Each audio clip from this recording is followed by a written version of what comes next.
Her new boyfriend called me. That was the moment everything snapped. He had the nerve to laugh. Just full-on laughed into the phone like this was a joke.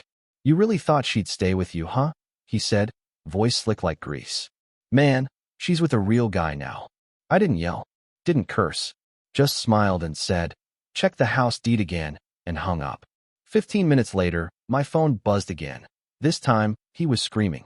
That's when I finally allowed myself to feel the satisfaction. Because the house, it was mine. Sole owner.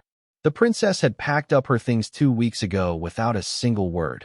No note, no explanation, and thought she'd just waltz into her new love nest like nothing mattered. But let me back up. Because the real story didn't start with that call. It started weeks before she vanished, when something in her eyes changed. My wife, Natalie, used to look at me like I was her safety net, the one person she could run to when the world got heavy. But lately, it was like she couldn't wait to be somewhere else. And she got mean. I don't mean moody. I mean she started saying things that cut deep, like she wanted me to feel small. "Why do you always wear that dumb hoodie?" she snapped one night. "You look like someone who peaked in high school." I let it slide. At first. Then came the nights out. "Girls' dinner," she'd say, tossing on red lipstick she never wore for me. She'd spritz perfume on her thighs, like she was prepping for a damn audition. One night, I asked, "You gonna be late?" She didn't even look at me. "You're not my dad, Mason. Don't wait up." My gut twisted. Something was off. That was the night I opened her laptop. I know, I shouldn't have. But damn it, I had to know. She left her Facebook open. Rookie move. There it was. Message after message. Flirty trash from a guy named Travis. Gym selfies. Him flexing, her replying with flame emojis, and "miss you already" face blowing a kiss. My wife. The woman who said she didn't have time to talk to me anymore because she was stressed. It got worse. They had a nickname. Naughty Nat. And he called himself Daddy T. I wanted to vomit. There were photos too. One of them at a rooftop bar. One of her in a silk robe in our bathroom. Our damn bathroom. I sat there in the dark, my hands shaking over the trackpad, my chest hollowed out like someone had taken a shovel to my ribs. My world started cracking that night. I wanted to wake her up and scream. Instead, I copied everything. Every photo. Every message. Every lie. She moved out 3 days later. No warning. Just came home to her half of the closet empty. A few hangers swinging like they were taunting me. No text. No goodbye. Just a woman who decided I didn't matter anymore. And for 2 weeks, silence. Until Travis called.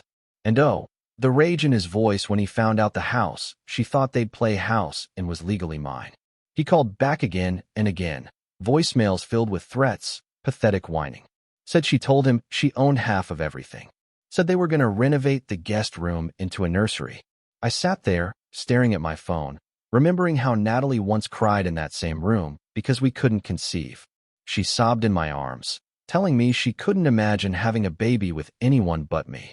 Guess she found someone else she could imagine it with. But now it was war. I wasn't just going to roll over and cry. That wasn't me. I had every message saved, every receipt. And I had one hell of a plan. She thought she was done with me. But Natalie had no idea who the hell she was dealing with. I didn't sleep that night. Not because I was heartbroken. I'd already felt the knife twist in me weeks ago. This was something else. Pure, electric rage mixed with a kind of cold clarity. I stared at the ceiling in the master bedroom, the room she used to moan my name in, and all I could see were the images from her laptop, burned into my mind like acid. In the morning, I made coffee like always. Poured 2 mugs out of habit. Hers stayed on the counter, untouched. That felt symbolic, so I let it sit there all damn day, watching it go cold. She still hadn't called, not even to ask for her things. A few days later, I got a visit from her sister, Lauren. She showed up, all sheepish, with a box of books and hair products from Natalie's nightstand. "I didn't know where else to drop these," she said, eyes darting around like she expected me to lose it. I didn't. I just nodded. Then she said it. She told me not to come by. Said you might do something crazy. I laughed, sharp and loud. Crazy? Like call her out for screwing a guy behind my back. Lauren flinched. Then she looked down and whispered. She said it didn't mean anything. That she just needed excitement. Excitement. That word crawled under my skin and settled in my spine. This wasn't a one-time slip. Natalie planned this. She schemed her way out of our marriage. And now she was living some fantasy life with a guy who wore shirts 2 sizes too small and called himself Daddy T. But here's the part that really gutted me. She didn't even respect the ending. No conversation. No honesty. Just disappeared, like a coward. Like 10 years together didn't earn me a shred of truth. I started thinking about the little lies. The things I let slide. The nights she said she was too tired. When she'd come home smelling like a cologne that wasn't mine. The gym sessions that ran 2 hours late.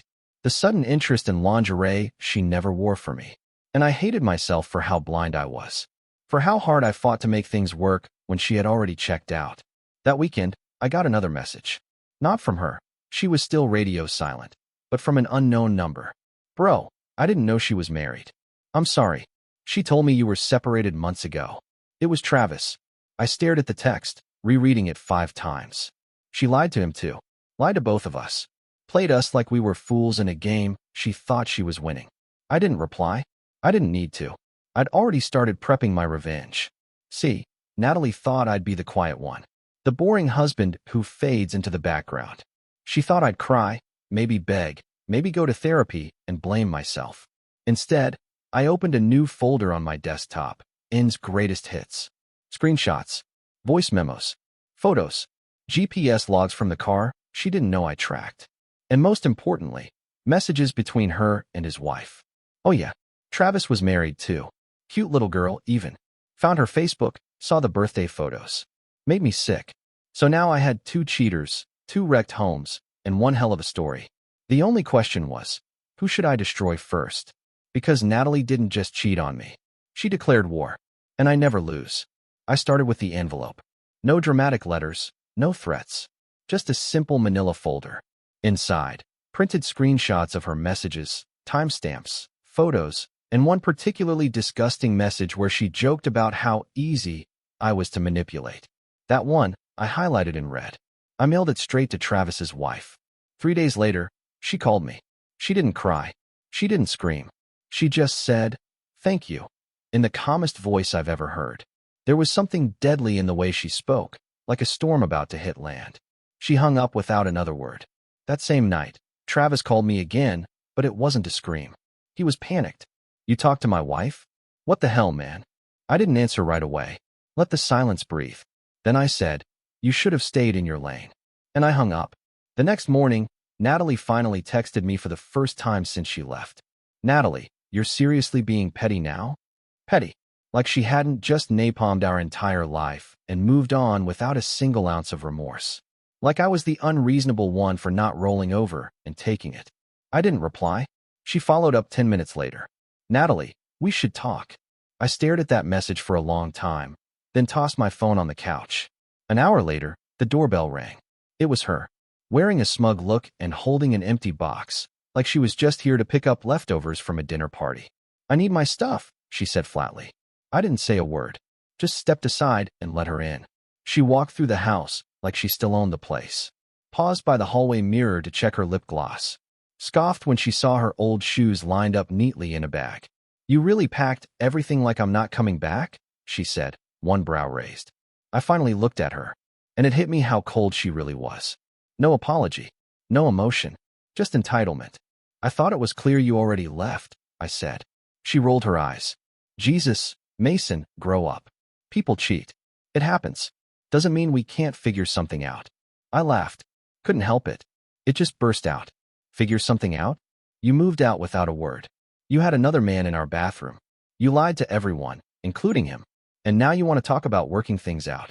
Her expression didn't change. That was the part that scared me the most. How completely detached she was. "I was bored," she said. "You stopped trying. You made everything about your routines. Same dinner. Same small talk. Same dead bedroom. You never told me you were unhappy." I snapped. "Would it have mattered?" She shrugged. "You were comfortable. I wanted more." I walked away before I said something I couldn't take back. She followed me into the kitchen, still holding that damn box. "You gonna be a man or not?" she asked.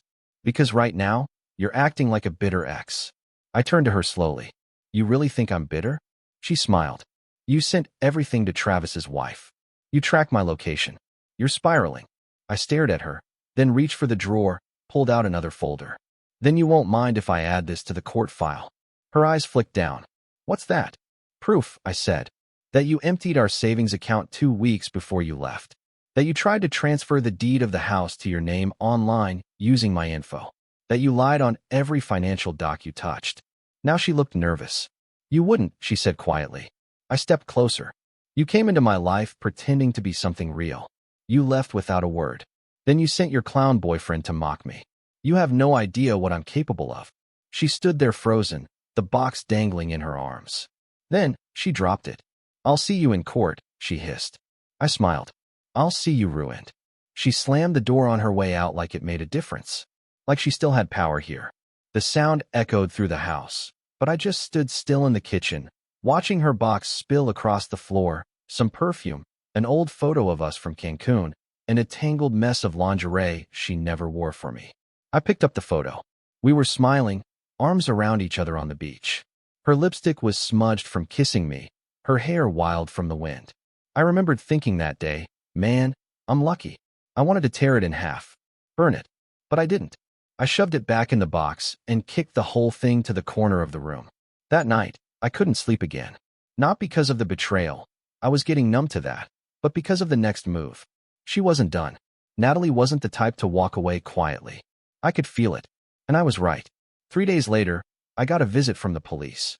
Apparently, she'd filed a harassment report. She says you've been threatening her and her boyfriend. The officer said, eyeing me like I was some desperate lunatic. She moved out without a word. I found out she was cheating, and now she's calling me the threat? I said calmly, handing over a folder.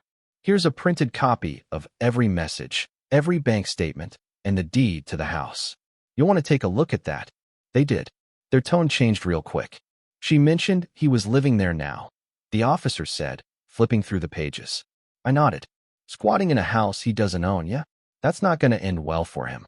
They left without saying much else. But I knew it wouldn't stop there. I knew Natalie better than anyone. She was smart, vicious, and manipulative. She wasn't after love or closure. She wanted control. She wanted to win. So I hired a lawyer. Not some overpriced guy in a shiny office. No, I found a divorce attorney with a reputation for making people cry in depositions. Her name was Brenda. 45 years old, sharp as a blade, with eyes that never blinked. Let me guess, she said, tapping her pen. Wife's a narcissist, tried to transfer the house, emptied your accounts, now playing the victim? I raised an eyebrow. You get that a lot. All the time, she said with a smirk. We filed the paperwork the next day. Divorce. Fraud claims. Protective order to keep her and Travis off the property. That night, Natalie showed up again. This time, she didn't come to talk. She came to fight. Banged on the door like she owned the place. Screaming at the top of her lungs. Something about how I'd ruined her life. How she had nowhere to go. How I'd lied to her by not telling her the house wasn't in her name. You used me, she shrieked. I opened the door slowly. Calm. Silent. She was standing in the rain, mascara running down her face, looking like a wet ghost of the woman I once loved. Go home, Natalie, I said. Her lip curled. I don't have a home. I tilted my head. Guess you should have thought of that before climbing into someone else's bed. She stepped forward. You think this makes you a man? You think ruining me gives you power? I leaned in just enough for her to hear the venom in my voice. You ruined yourself. I'm just watching the pieces fall. She slapped me. Hard. Didn't even hesitate. But I didn't flinch. I just closed the door on her face and locked it behind me. She screamed and pounded for another 10 minutes. Then silence. When I looked through the window, she was gone. That was the moment I realized something had shifted.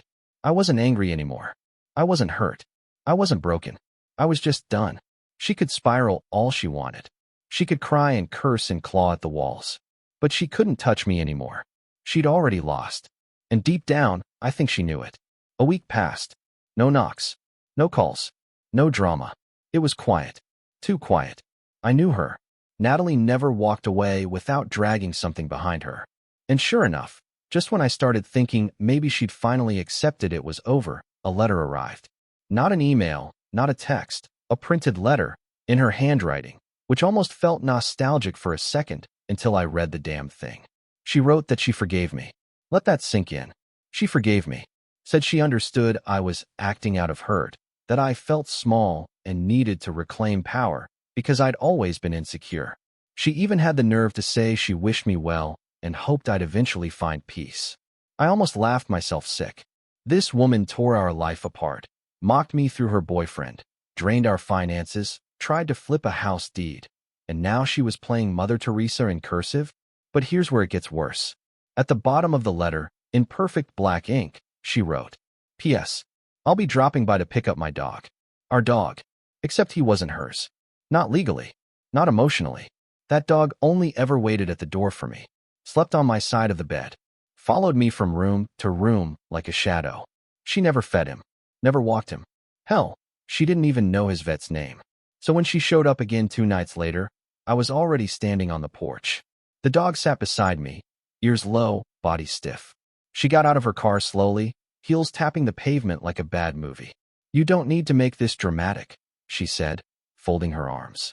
He's not going with you, I said. Try again. It's my dog too, she snapped. No, he's property. And guess who has the papers? She stepped closer. Don't do this, Mason. Don't make me look like the villain. I stared at her, long and cold. You're not the villain because of this.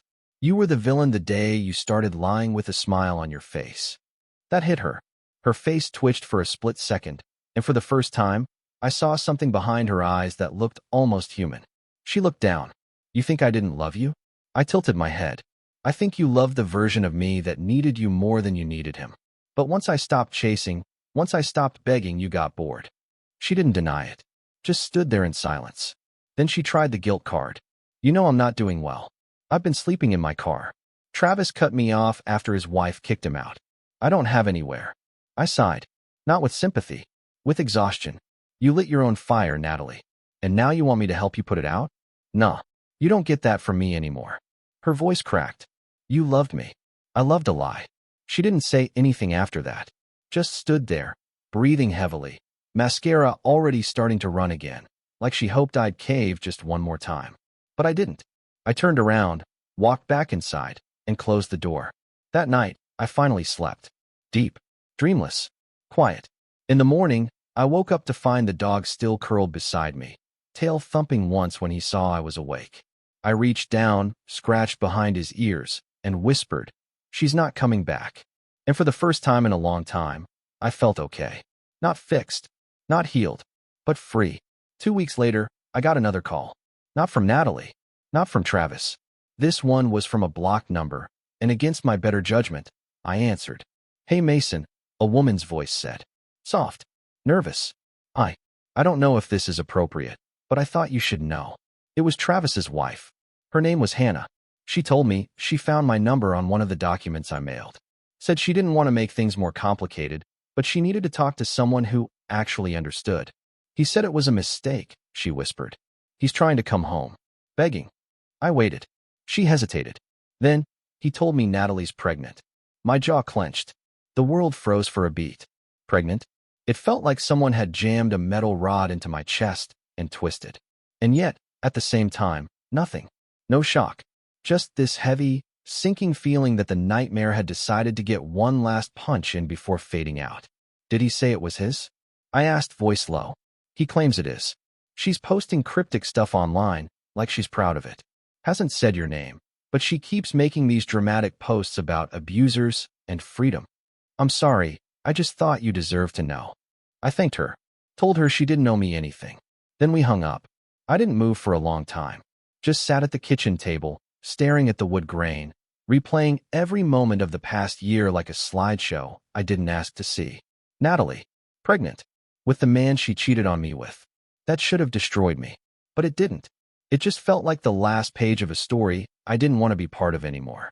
I went upstairs and opened the safe, pulled out the last thing I'd kept, her wedding ring. I stared at it, heavy in my palm. Once, it symbolized forever.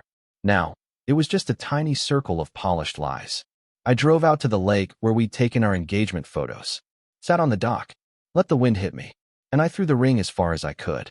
It vanished into the water without a sound. And with it, I let the last of her go. No more letters.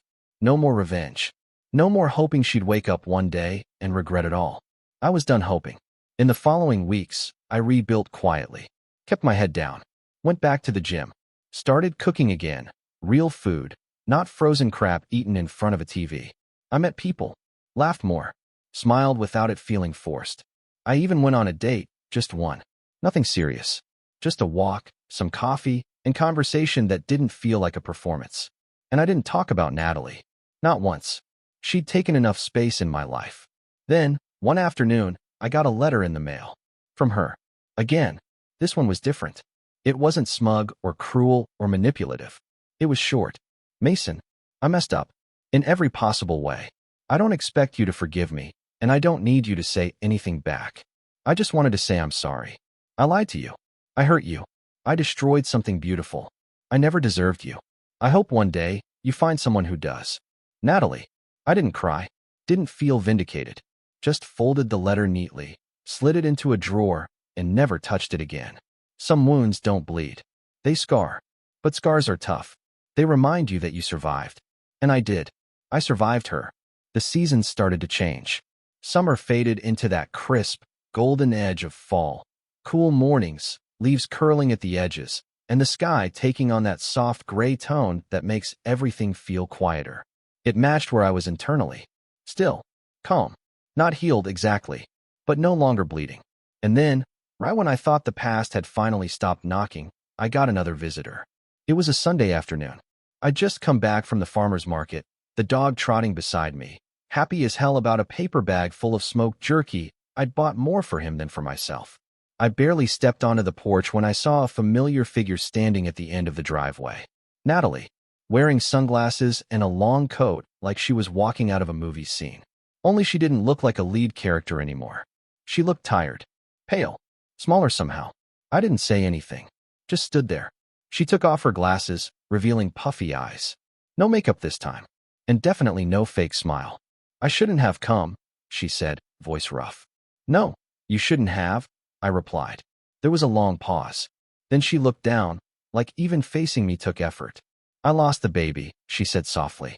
My stomach dropped, not from grief, but from the sudden punch of complicated emotions I didn't know how to process. Pity, anger, relief, guilt, for feeling relief. She glanced up, maybe expecting something, comfort, sympathy, I don't know. I'm not here to get back together, she added. I'm not here for anything, really. I just needed to tell someone who knew me before I became this version of myself. That hit harder than I expected. Because she was right. I had known her before. Before she stopped making coffee just because I loved the smell in the morning. Before she deleted our photos, replaced them with filtered shots of hotel rooms and champagne glasses. Before the lies, the gaslighting, the betrayal. She was a stranger now, wearing the skin of someone I used to adore.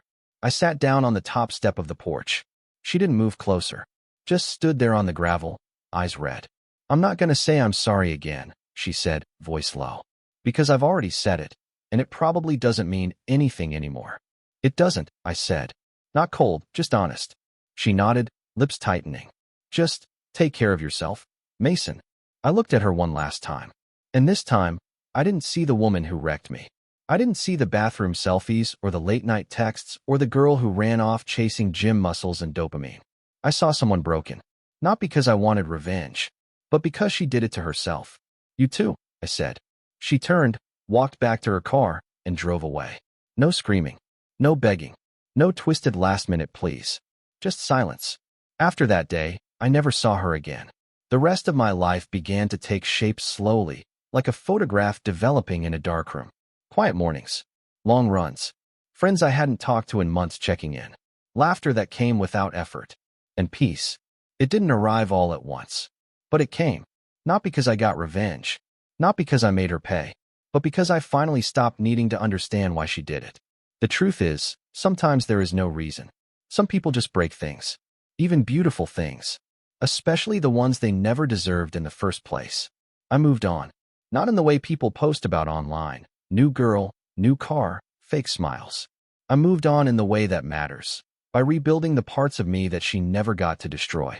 And if you're reading this because you've been where I was, if you're still staring at the cracked mirror of someone else's betrayal, wondering if you're ever going to feel whole again, let me tell you something no one told me. You will. But not by waiting for them to regret it. Not by obsessing over what they did. You heal when you finally look in the mirror and see yourself again. And realize they don't live there anymore. 1 year later, To the day she walked out. I stood in the same hallway she once stormed down, dragging that cheap suitcase, slamming the door behind her like she was leaving something broken. Only this time, there was light pouring in through the windows, music playing low from the kitchen, a roast in the oven, my dog sleeping peacefully in his usual spot, no longer waiting at the door for anyone else. I looked around and realized this house didn't feel like a battlefield anymore. It felt like mine again. Every corner, every wall, every creak in the floorboards had been reclaimed, scrubbed clean of the poison she left behind. I'd repainted the bedroom, donated every item she forgot, got new sheets, new mugs, even changed the scent of the candles. Nothing of her remained. She'd become a memory I no longer hated, just understood. That's the strange thing about pain. At first, it eats you alive. Then, one day, you realize it taught you more about who you are than love ever did. And me? I learned that peace isn't found in revenge, or apologies, or even closure. It's found in choosing yourself, in not letting a traitor define your worth. She left thinking she won. She ended up chasing ghosts and losing herself in the process. And I got my soul back. So if you're standing where I once stood, broken, betrayed, half the man you were, listen to me. Don't chase explanations. Don't beg for truth from a liar. Don't stand in the ashes asking why they lit the match. Build something new. Build yourself. Because when the dust finally settles, you'll see. They never left you for someone better. They left because they weren't strong enough to stand beside someone real. And that's not your loss. It's their curse. Forever.